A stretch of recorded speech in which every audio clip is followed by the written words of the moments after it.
ఏళ్ల క్రితం గోదావరి మధ్యన కొండల చాటున ఈ దేశ నాగరికతకి మారుతున్న కాలానికి దూరంగా మారుమూల ఉండేది ఆ గ్రామం.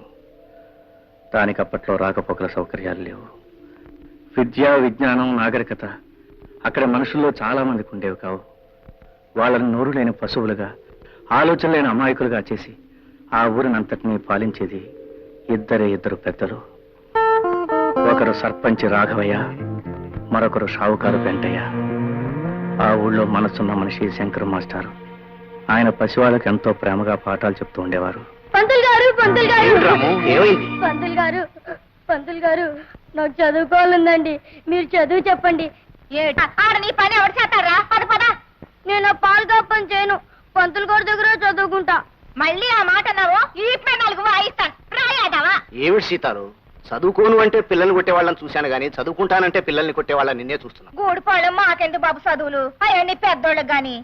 ఇంట్లో ఉన్న 4 కష్టపడితే గాని మా పొట్టలు గడవు. నేను పంతులు గారి దగ్గర చదువుకుంటానమ్మా. అత్త బావ చదువుకుంటానంటున్నాడుగా, చదువుకోనియే. చూడు రాము, చదువుకోవాలనుకుంటే స్కూల్కే రానక్కర్లేదు.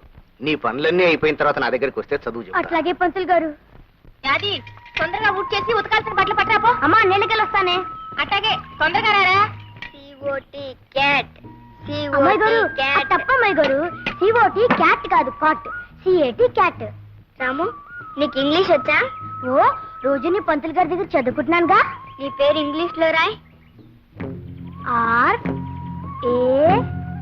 RAMU రాము.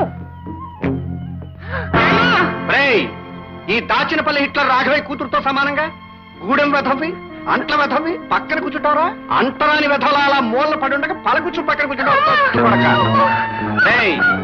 ఎక్స్ వాళ్ళు అక్కడ పడుండకపోతే పాతేస్తాను. పో నీ పని చూసుకో.